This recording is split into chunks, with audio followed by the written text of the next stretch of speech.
जैसा किसी के साथ करोगे वैसा ही आपके साथ होगा।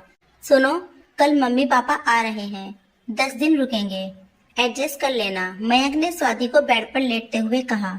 कोई बात नहीं, आने दीजिए, आपको शिकायत का कोई मौका नहीं मिलेगा, स्वाति ने भी प्रति उत्तर में कहा। और स्वाति ने लाइट बंद कर दी और दोनों सो गए। सुबह जब मयंक की आंख खुली तो स्वाति बिस्तर छोड़ चुकी थी। चाय ले लो, स्वाति ने मयंक की तरफ चाय की प्याली को बढ़ाते हुए कहा। अरे तुम आज इतनी जल्दी नहा ली? हाँ, तुमने कल रात बताया था ना कि मम्मी पापा आने वाले हैं, तो सोचा घर को कुछ व्यवस्थित कर लूं। स्वाति ने चाय की चुस्की लेते हुए कहा। ऐसे किस वक्त तक आ जाएंगे वो लोग? दोपहर वाली गाड़ी से पहुंचेंगे, 4 तो बज ही जाएंगे, मयंक ने चाय का कप खत्म करते हुए जवाब दिया। स्वाति देखना कभी पिछली बार की तरह, नहीं नहीं, पिछली बार जैसा कुछ भी नहीं होगा, स्वाति ने भी कप खत्म करते हुए मयंक को कहा और उठकर रसोई की तरफ बढ़ गई। मयंक भी ऑफिस जाने के लिए तैयार होने के लिए बाथरूम की ओर बढ़ गया। नाश्ता करने के बाद मयंक ने स्वाति से कहा, तुम तैयार नहीं हुई? क्या बात, आज स्कूल की छुट्टी है? नहीं, आज तुम निकलो, मैं ऑटो से पहुंच जाऊंगी, थोड़ा लेट निकलूंगी, स्वाति ने लंच बॉक्स थमाते हुए मयंक को कहा। बाय बाय कहकर मयंक बाइक से ऑफिस के लिए निकल गया और स्वाति घर के काम में लग गई।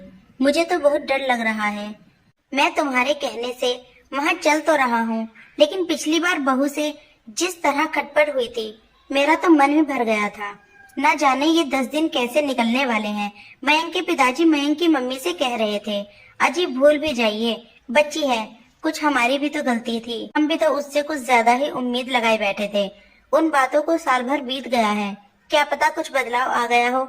इंसान हर पल कुछ नया सीखता है, क्या पता कौन सी ठोकर किसको क्या सिखा दे। मयंक की माँ ने पिताजी को हौसला देते हुए कहा। मयंक की माँ यह सोचकर चुप हो गई और याद करने लगी। 2 भाइयों में मयंक बड़ा था और विवेक छोटा। मयंक गांव से 10वीं करके शहर आ गया, आगे पढ़ने, और विवेक पढ़ाई में कमजोर था, इसीलिए गांव में ही पिताजी का खेती बाड़ी में हाथ बटाने लगा। मयंक बीटेक करके शहर में ही 20,000 रुपए की नौकरी करने लगा। स्वाति से कोचिंग सेंटर में ही मयंक की जान पहचान हुई थी। यह बात मयंक ने स्वाति से शादी के कुछ दिन पहले बताई। पिताजी कितने दिन तक नहीं माने थे इस रिश्ते के लिए, वो तो मैंने ही समझा बुझाकर रिश्ते के लिए मनाया था, वरना वे तो पड़ोस के गांव के अपने दोस्त की बेटी माला से ही रिश्ता करने की जिद लगाए बैठे थे। गांव आकर स्वाति के घर वालों ने शादी की थी। 2 साल होने को आए, उस दिन को भी शादी करके दोनों शहर में ही रहने लगे। स्वाति भी प्राइवेट स्कूल में टीचर की जॉब करने लगी। पिछली बार जब गांव से आए थे तो मन में बड़ी उमंगे थी, पर 7-8 दिन में ही बहू के तेवर और बेटे की बेबसी के चलते वापस गांव की तरफ हो लिए। कई बार मयंक को फोन करके बोला भी कि बेटा गांव आ जाओ, पर वो हर बार कह देता, माँ छुट्टी ही नहीं मिलती, कैसे आऊँ। लेकिन मैं ठहरी एक माँ, आखिर माँ का तो मन करता है ना अपने बच्चे से मिलने का, बहू चाहे कैसी भी बर्ताव करे। काट लेंगे किसी तरह ये 10 दिन, पर बच्चे को जी भरकर देख तो लेंगे। अरे भगवान, उठ जाओ, स्टेशन आ गया, उतरना नहीं है क्या? मयंक के पिताजी की आवाज मयंक की माँ को यादों की दुनिया से वापस खींच लाई। सामान उठाकर दोनों स्टेशन से बाहर आ गए और ऑटो में बैठकर दोनों मयंक के घर के लिए रवाना हो गए। घर पहुँचे तो बहू घर पर ही थी। जाते ही बहू ने दोनों के पैर छुए, हम दोनों को ड्राइंग रूम में बिठाकर हम दोनों के लिए ठंडा ठंडा शरबत लाई। हम दोनों ने जैसे ही शरबत खत्म किया, बहू ने कहा, पिताजी आप सफर से थके हुए होंगे, नहा लीजिए, सफर की थकान उतर जाएगी, फिर मैं आपके लिए खाना लगा देती हूँ। पिताजी नहाने चले गए। बहू रसोई में घुसकर खाना बनाने लगी। थोड़ी देर में मयंक भी आ गया। फिर बैठकर सबने थोड़ी देर बातें की और फिर सबने खाना खाया। मयंक और बहू सोने चले गए और हम भी सो गए। सुबह 5 बजे पिताजी उठे तो बहू उठ चुकी थी। पिताजी उठते ही गर्म पानी पीने की आदत थी। बहू ने पहले ही पिताजी के लिए पानी गर्म कर रखा था। नहा धोकर पिताजी को मंदिर जाने की आदत थी। बहू ने उनको जल से भरकर लोटा दे दिया। नाश्ता भी पिताजी की पसंद का तैयार था। सबको नाश्ता करवाकर बहू मयंक के साथ चली गई।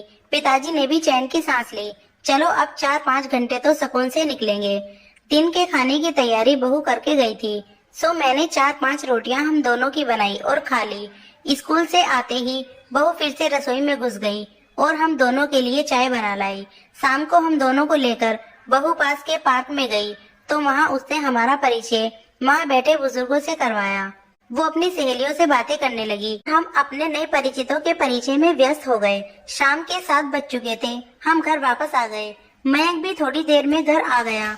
बैठकर खूब सारी बातें हुई। बहू भी सारी बातों में खूब दिलचस्पी ले रही थी। थोड़ी देर बाद सब सोने चले गए। अगले दिन संडे था। बहू, मयंक और हम दोनों चिड़ियाघर देखने गए। हमारे लिए ताज्जुब की बात ये थी कि प्रोग्राम बहू ने बनाया था। बहू ने खूब अच्छे से चिड़ियाघर दिखाया और शाम को इंडिया गेट की सैर भी करवाई। खाना पीना भी हम सब ने बाहर ही किया। फिर हम सब घर आ गए और सो गए।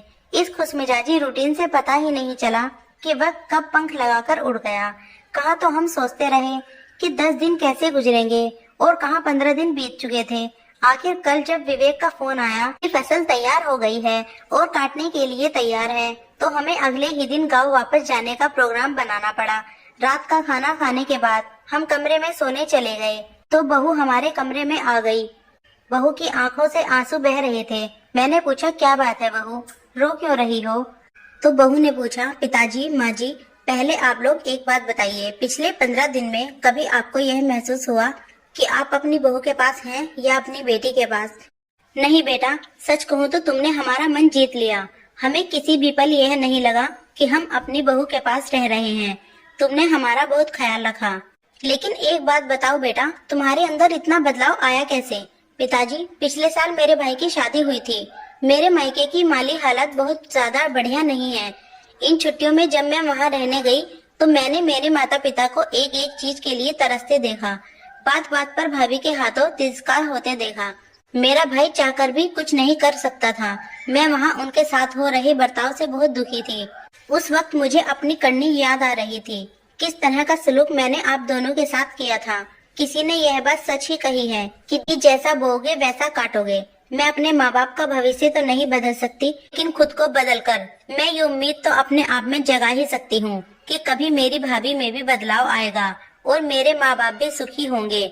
बहू की बात सुनकर मेरी आंखें भर आई।